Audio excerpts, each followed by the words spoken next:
गुरुर्ब्रह्मा गुरुर्विष्णु गुरुर्देवो महेश्वरा गुरुर्साक्षात् परं ब्रह्म तस्मै श्री गुरुवे नमः। गुड मॉर्निंग, नमस्कार विद्यार्थी मित्रों। श्री डीएम बारड स्कूल परिवार में आप सभी का हार्दिक स्वागत है। आज हम 9वीं कक्षा में हिंदी में व्याकरण की बात करने वाले हैं। व्याकरण में आज हम टॉपिक सीखेंगे वाक्य तथा वाक्य के प्रकार। देखो, हिंदी साहित्य में वाक्य किस प्रकार बनाया जाता है, कौन कौन से वाक्य होते हैं, इसकी आज हम चर्चा करने वाले हैं। वाक्य तथा वाक्य के प्रकार जो हैं, वाक्य का विचार क्या है। देखो, शब्दों का ऐसा व्यवस्थित सार्थक समूह जो किसी विचार या भाव को पूर्णतः व्यक्त कर सकता है, उसे वाक्य कहलाता है। देखो, वाक्य किसे कहा जाता है?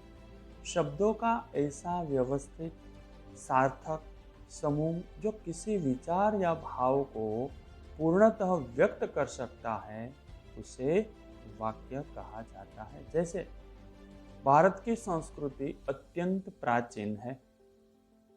इस वाक्य में प्रयुक्त सभी शब्द पद अर्थवान यानी कि सार्थक है एवं व्यवस्थित शब्दों का यह समूह किसी विचार को प्रकट कर रहा है। यह बात समझाने का यत्न करें। देखो, अब हम वाक्य के जो प्रमुख तत्व हैं वो देख लेते हैं।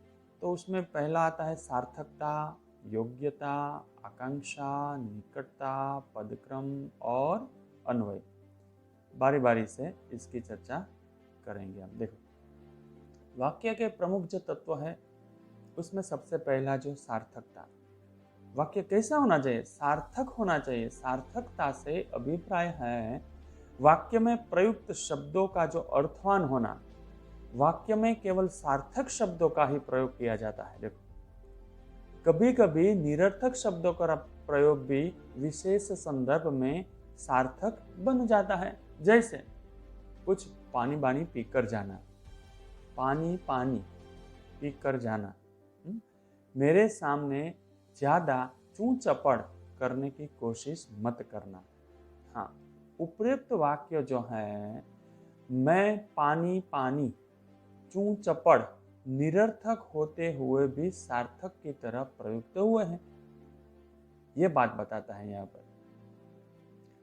उसके आगे है योग्यता। वाक्य में जिन शब्दों का प्रयोग किया जा रहा है उनमें अर्थ प्रदान करने की योग्यता या सामर्थ्य होना चाहिए। वाक्य में जिन शब्दों का प्रयोग किया जा रहा है उनमें अर्थ प्रदान करने की योग्यता होनी चाहिए। देखो, मैंने पानी खाया। वाक्य में प्रयुक्त तीनों शब्द सार्थक है, पर शब्दों के इस समूह में वांछित अर्थ देने की योग्यता या क्षमता नहीं है। मैंने पानी खाया, कहीं पानी खाया जाता है क्या? नहीं ना। जबकि मैंने पानी पिया, वाक्य में अर्थ प्रदान करने की योग्यता है, अतः यह वाक्य योग्य है, ऐसा कहा जाता है। देखो आगे आकांक्षा।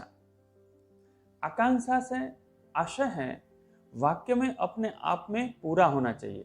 देखो, अर्थात उसमें किसी शब्द की कमी के कारण अर्थ प्राप्ति की जिज्ञासा नहीं बनी रही। देखो, वाक्य में आशय यानी कि आकांक्षा ये पूरा अर्थ निकलना चाहिए। किसी शब्द की कमी के कारण अर्थ प्राप्ति की जिज्ञासा नहीं होती है, अर्थ प्राप्त नहीं होता है।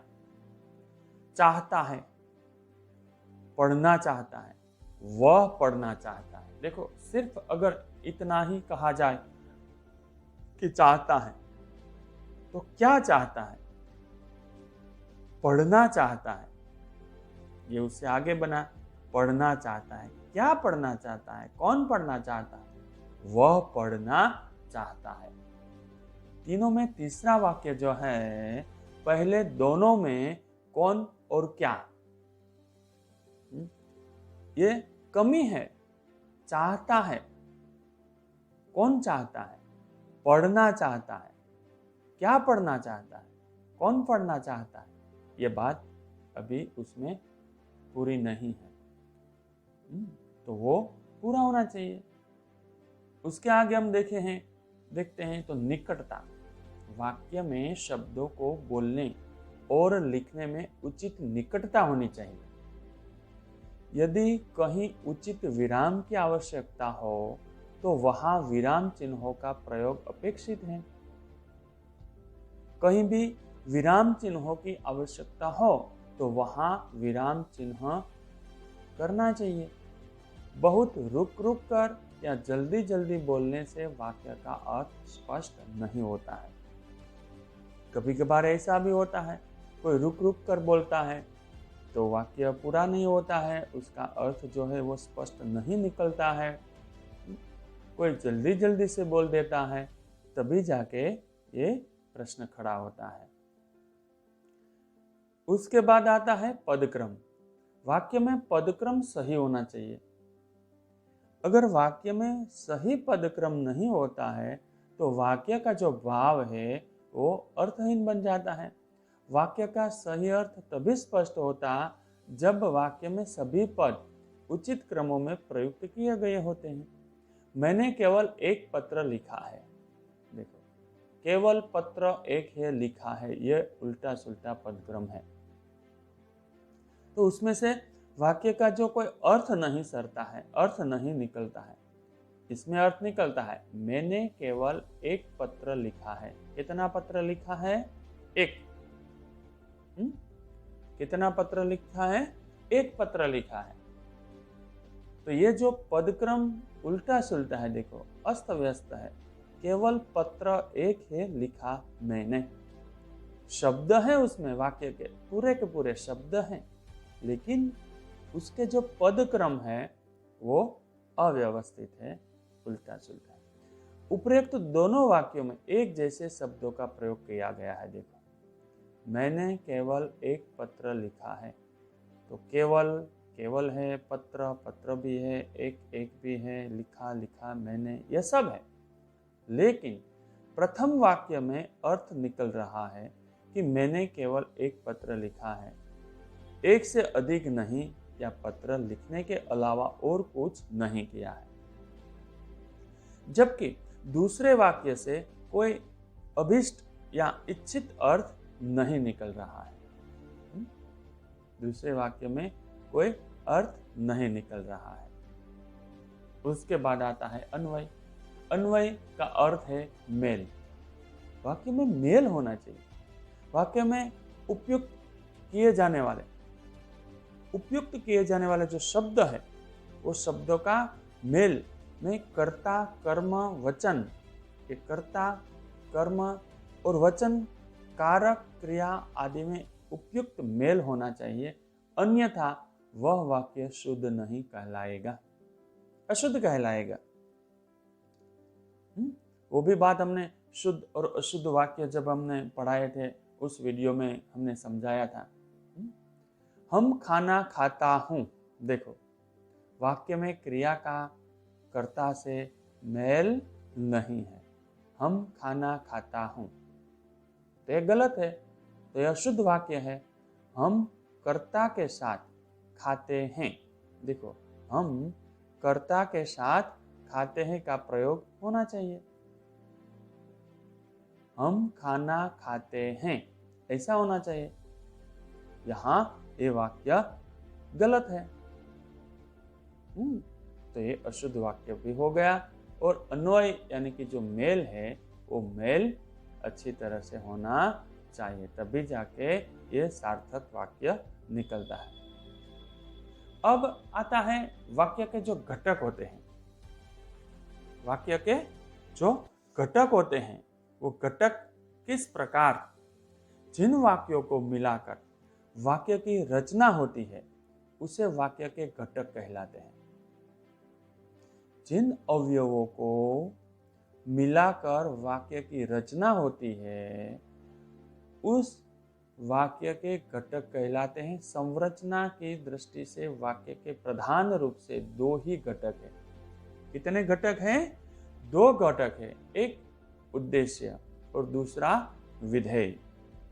एक उद्देश्य है और दूसरा है विधेय।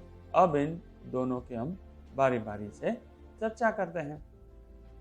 देखो, ये जो उद्देश्य है, वाक्य में जिसके बारे में कुछ कहा जाए वही उसका उद्देश्य है। जिसके बारे में, वाक्य में जिसके बारे में कुछ कहा जाता है वही उस वाक्य का उद्देश्य है। इसके अंतर्गत कर्ता तथा कर्ता का विस्तार, विशेषण, संबोधन, संबंध बोधक, भाव बोधक आदि आ जाते हैं। विधेय, देखो विधेय में क्या होता है? उद्देश्य के बारे में जो कुछ कहा जाए वह विधेय है। उद्देश्य के बारे में जो कुछ कहा जाए वह विधेय है। उसके अंतर्गत क्रिया, क्रिया विस्तार, कर्म और कर्म विस्तार आदि आ जाते हैं।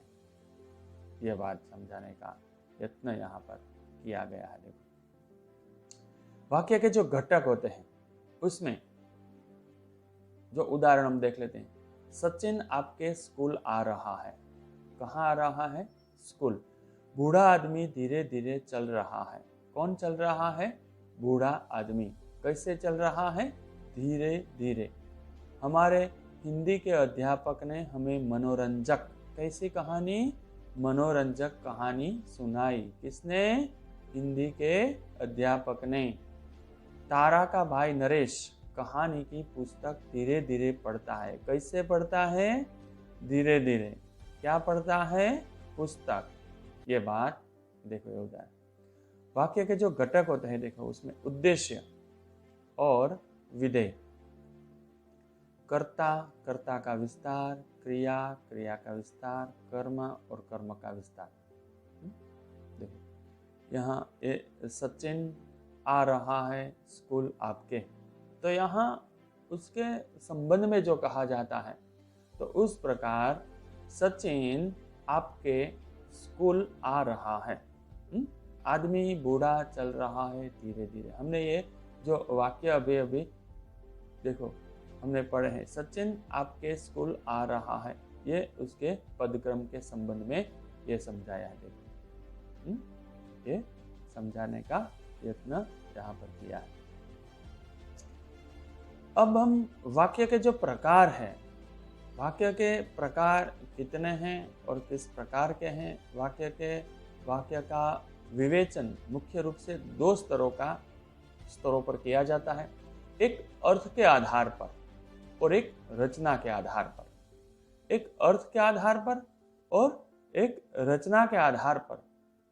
देखो, इस दो स्तरों के आधार पर वाक्य के प्रकार किए गए हैं। अर्थ के आधार पर देखो ये वाक्य है। अर्थ के आधार पर वाक्य के 8 भेद है। देखो, विधानवाचक वाक्य, निषेधवाचक वाक्य, प्रश्नवाचक वाक्य, विस्मयादिबोधक वाक्य, इच्छावाचक, संदेहवाचक, संकेतवाचक, आज्ञावाचक। देखो ये सब इसमें हैं।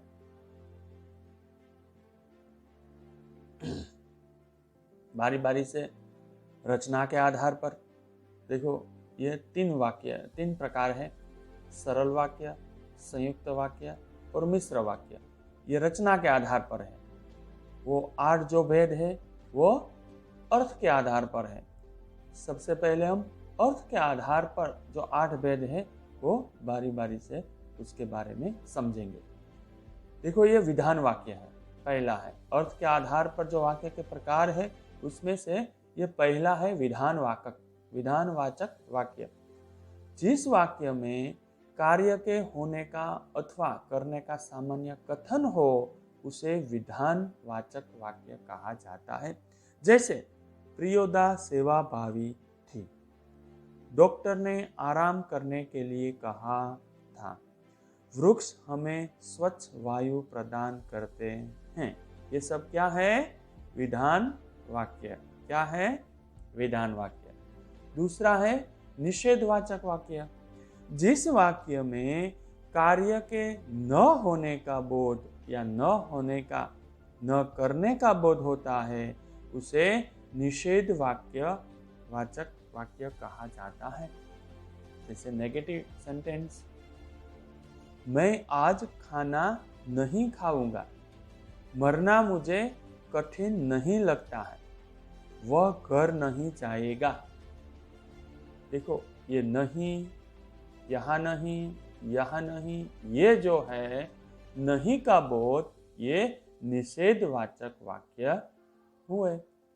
देखो, वाक्य के प्रकार में, अर्थ के आधार पर वाक्य के प्रकार में तीसरा प्रकार जो है प्रश्नवाचक वाक्य। देखो, ये प्रश्नवाचक वाक्य, प्रश्नवाचक वाक्य। यदि वाक्य में कोई प्रश्न किया जाए तो वह प्रश्नवाचक वाक्य कहलाता है।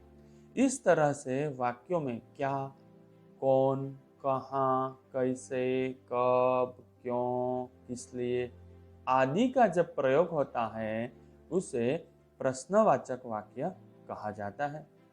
देखते हैं हम उसके उदाहरण। इस नगरी का राजा कौन है? राजा का नाम क्या है? आप कहाँ रहते हैं? इसकी बकरी कैसे मरी? तूने ऐसी मशक क्यों बनाई? आप किस लिए वहां जाया करते हैं?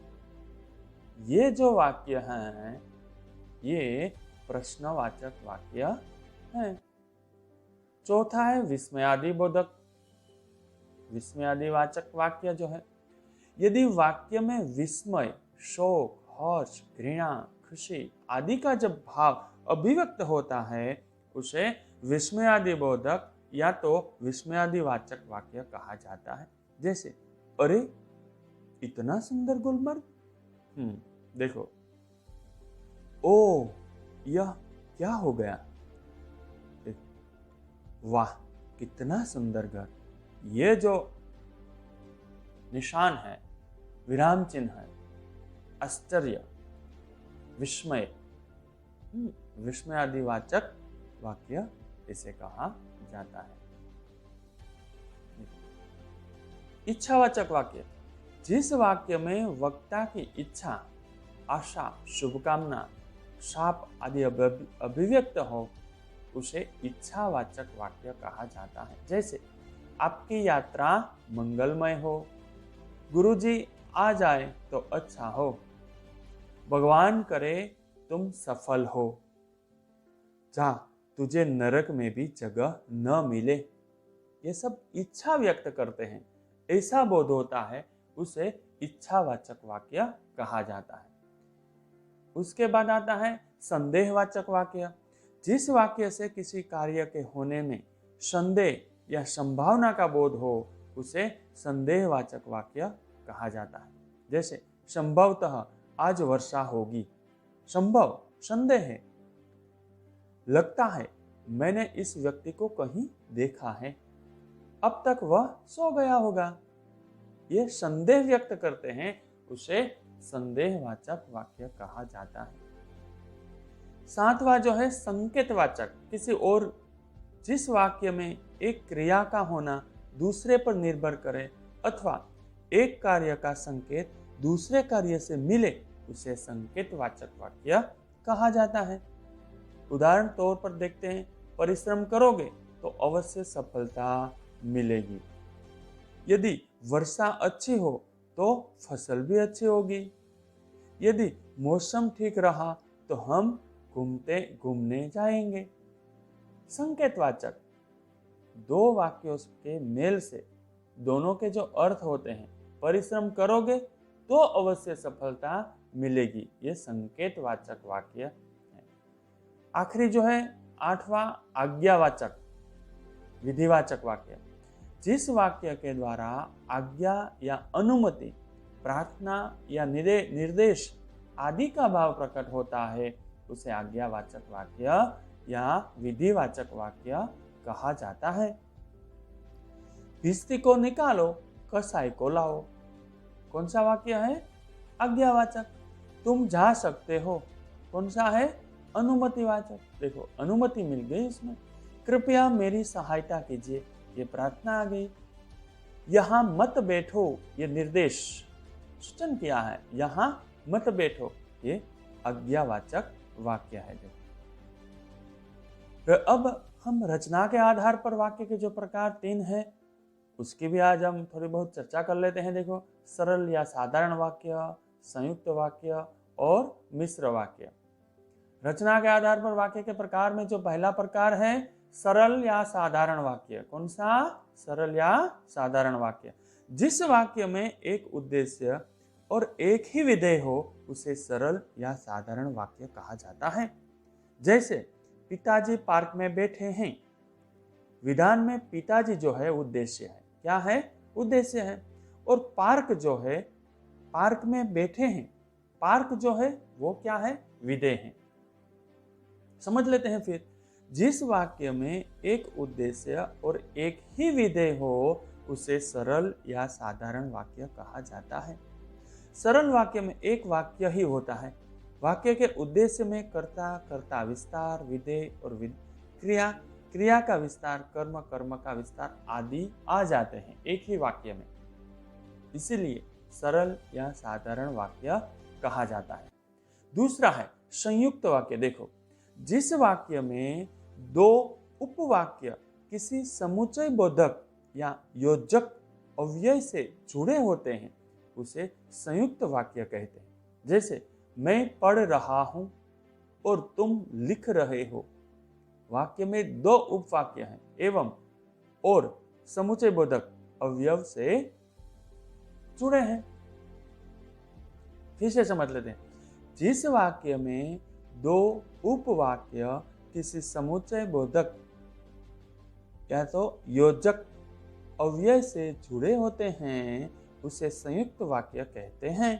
जैसे मैं पढ़ रहा हूं और तुम लिख रहे हो। वाक्य में 2 उपवाक्य हैं एवं और समुच्चय बोधक अव्यय से जुड़े हैं। अतः निर्देशित विधान संयुक्त वाक्य है। ये जोड़ने से संयुक्त वाक्य बनता है। संयुक्त वाक्य के अंतर्गत जितने उपवाक्य हैं देखो वो स्वतंत्र होते हैं। क्या होते हैं? स्वतंत्र होते हैं। देखो, संयुक्त वाक्य के जो उदाहरण है देख लेते हैं। मैं हूं सत्यकेतु और पत्नी है कामना। देखो, एक वाक्य यहां तक, दूसरा वाक्य यहां से यहां तक। मैं हूं सत्यकेतु और पत्नी है कामना, ये और से जुड़े हुए हैं। आपको सत्य बोलना चाहिए परंतु वह अप्रिय न हो। देखो, यहाँ अधः जो विराम है वहां से ये जुड़े हैं दोनों वाक्य। आपको सत्य बोलना चाहिए, एक वाक्य हुआ। ये अधः विराम जो है वहां से दूसरा वाक्य शुरू होता है, परंतु वह अप्रिय न हो, एक दूसरे से जुड़े हुए हैं। तुम नहीं जा सके तो बेटे को भेज दो। तुम नहीं जा सके तो से जुड़े हैं, बेटे को भेज दो। ये 2 वाक्य हैं लेकिन जुड़े हुए हैं। साल भर का खाता बंद करना है अतः विवरण शीघ्र भेजिए। ये भी 2 वाक्य है लेकिन एक दूसरे से जुड़े होते हैं। ये संयुक्त वाक्य होते हैं। मिश्र वाक्य देखो, जिस वाक्य की रचना एक से अधिक ऐसे वाक्यों से हुई हो, ऐसे शब्दों से हुई हो जिसमें एक प्रधान तथा अन्य वाक्य गौण हो उसे मिश्र वाक्य कहा जाता है। जिस वाक्य की रचना एक से अधिक ऐसे वाक्यों से हो जिसमें एक प्रधान और अन्य वाक्य गौण हो। जिस वाक्य में एक प्रधान उपवाक्य और उसके आश्रित उपवाक्य हो उसे मिश्र वाक्य कहा जाता है। देखो, प्रधान उपवाक्य में मुख्य कथन होता है तथा जिसका समर्थन, पूर्ति या विस्तार दूसरा आश्रित उपवाक्य करता है, उससे इनमें कोई भी उपवाक्य स्वतंत्र नहीं होता। दोनों को एक दूसरे की अपेक्षा होती है। इसे मिश्र वाक्य कहा जाता है। तो इसी प्रकार आज हमने ये जो वाक्य और वाक्य के जो प्रकार है इसकी चर्चा की है। वाक्य के दो मुख्य जो भेद है, एक अर्थ के आधार पर वाक्य के प्रकार जो होते हैं और दूसरा है रचना के आधार पर। उसमें जो उसके मुख्य जो तत्व हैं और ये सारी की सारी बात जो है वो समझाने का यत्न किया है। आप सभी विद्यार्थी मित्रों ये अच्छी तरह से समझेंगे, याद करेंगे और होमवर्क भी करेंगे। देखो, रचना के आधार पर वाक्य के जो अर्थ है वो मिश्र वाक्य है। ये जो उदाहरण भी साथ साथ हम देख लेते हैं। मैं देखता हूँ कि तुम मेहनत नहीं करते हो। हिरन ही एकमात्र ऐसा पशु है जो कुंचलों भरता है। सविता को पुरस्कार मिला क्योंकि उसने एक अच्छा गीत सुनाया था। और यह वही भारत देश है जिसे कभी सोने की चिड़िया कहा जाता था। सूरज उगा इसलिए अंधेरा भागा। तो बाय मित्रों, आवजो। और जो होमवर्क आता है अच्छी तरह से करेंगे। Okay, good bye.